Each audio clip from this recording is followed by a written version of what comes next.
You're tuning into Black and White Sports on YouTube. The no-holds-barred truth on sports.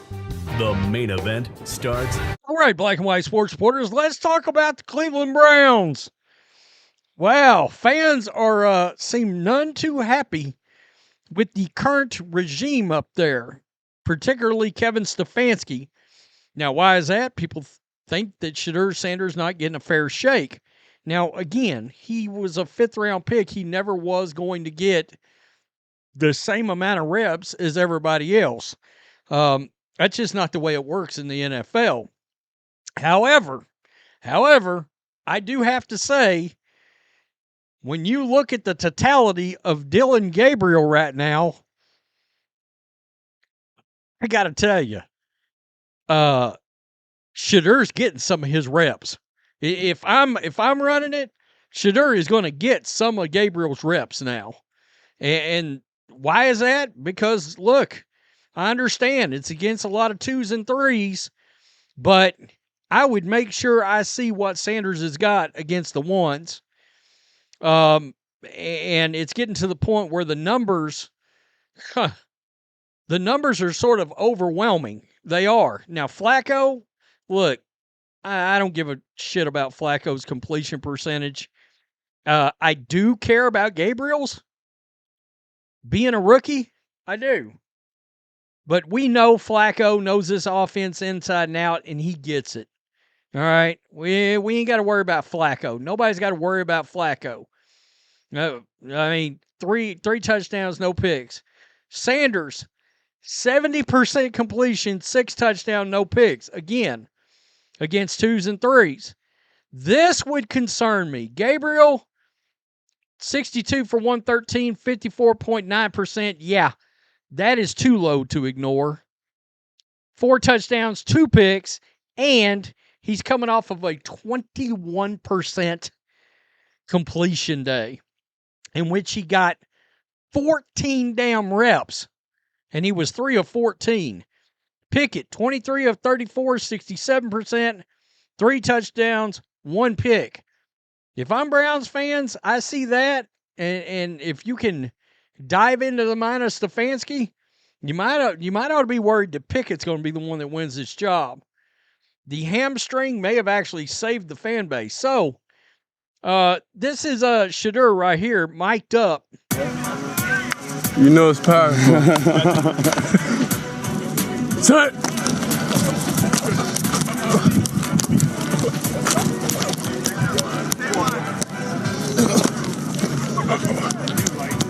Hey, 3-1. Gonna do a ritual.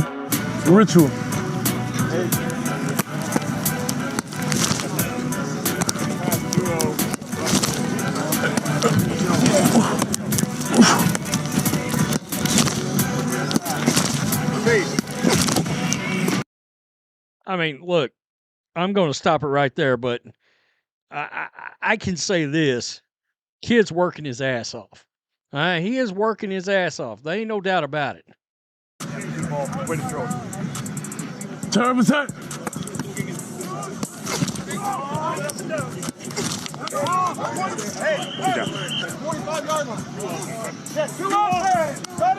We live. Let's set the tone. Hey, hold on. Let's set the tone in the wrist. Let's get in the end zone. Here we go. What's it?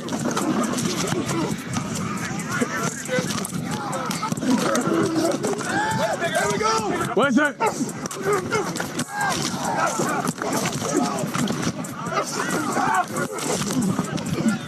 What's it?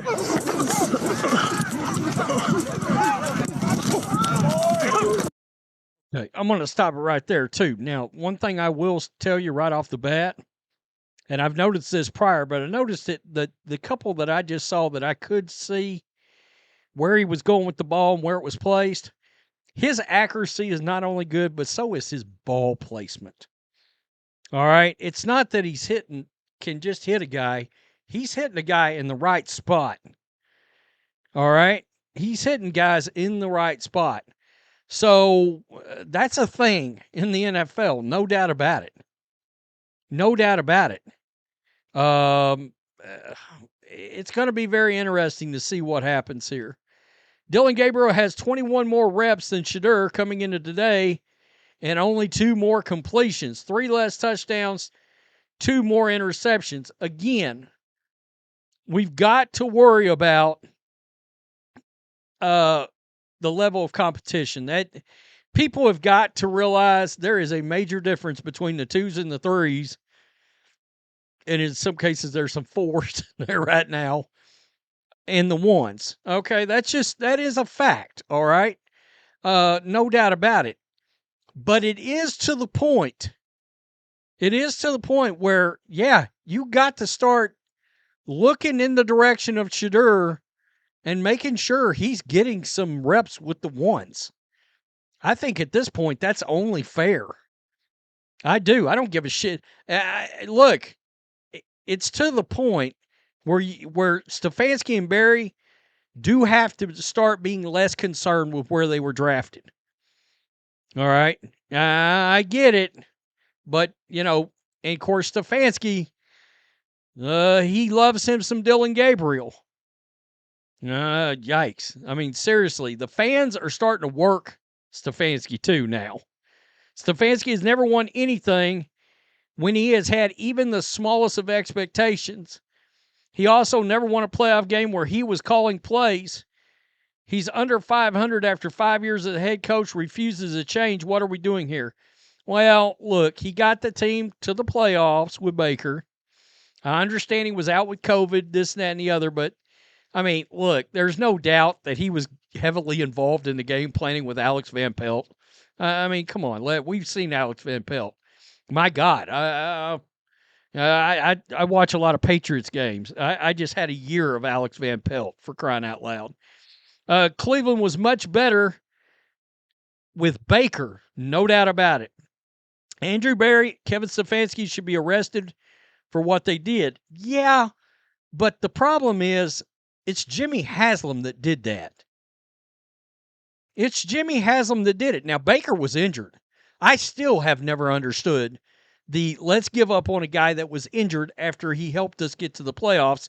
And now, I mean, Jimmy Haslam looks like a circus clown when you see how Baker Mayfield has performed. I mean, Baker had an MVP-like season last year, and that was coming after a very damn good season the year before that. Dillon Gabriel sucks. We can't get rid of this regime quick enough. Can we fire Stefanski and hire Gruden, please?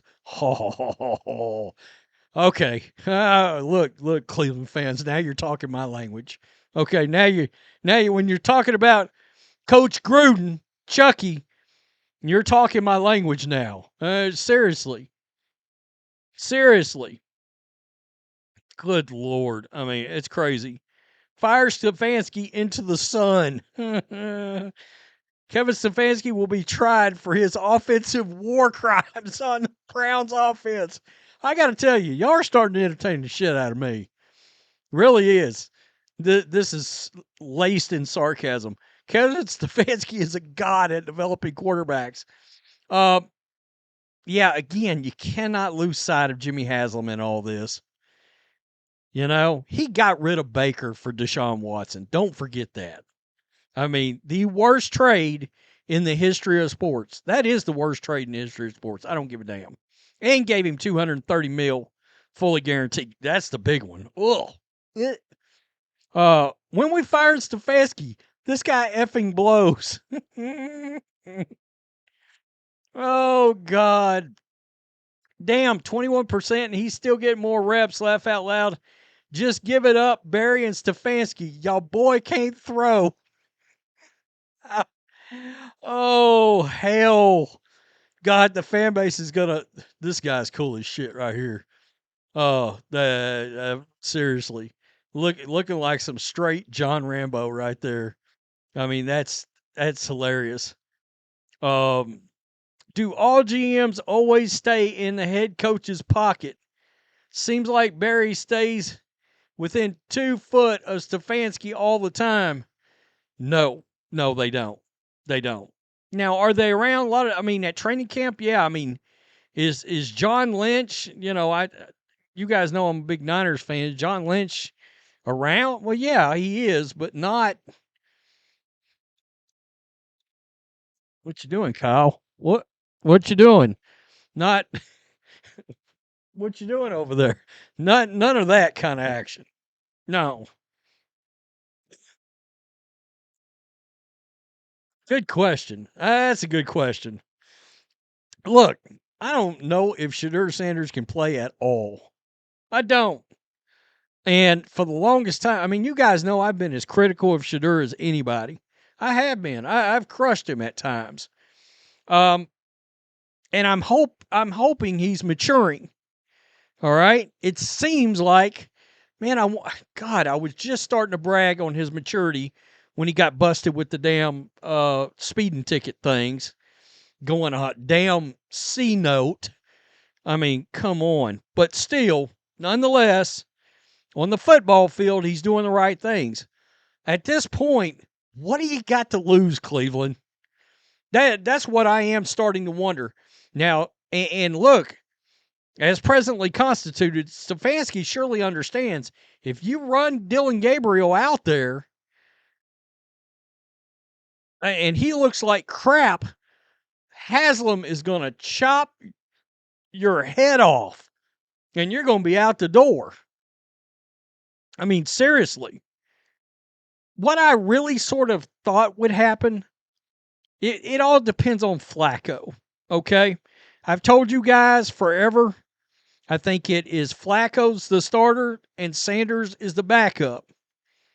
Starting to look like it may be Flacco is the starter and Gabriel is the backup. The problem with Dillon is his height, is actually, and I thought, okay, maybe he could play around it. I mean, Kyler Murray can play around it. But Kyler Murray is an unfreaking real athlete. And as good as Dillon's arm is, Kyler's got a freaking sniper rifle on his shoulder. And I'm not a Kyler Murray guy. But he's much faster and has a hell of a bigger arm. Kyler's actually got a pretty big arm for such a small dude. Russell's got a good arm, or used to. But, no, this is going to be interesting. I mean, now it's going to get harder and harder. If Shedeur shits the bed in the first preseason game, then it ain't going to matter. All right? Then Stefanski's going to sit back and go, I'm right, blah, blah, blah. If he goes out there and balls out, they're going to have to take a look at him in that next game. And then the next game. We'll have to see what happens. Tell me what you think. Peace. I'm out. Till next time. Before we jump in, make sure you go to our merch store, our Make Basketball Great Again shirt, and our newest shirt that just came out. Both shirts are brand new. The American Flag Skull Fever Enforcer shirt. And use promo code CC22 for 20% off. Thanks for watching the show. Be sure to like, comment, and subscribe. Be sure to tune in next time on Black and White Sports.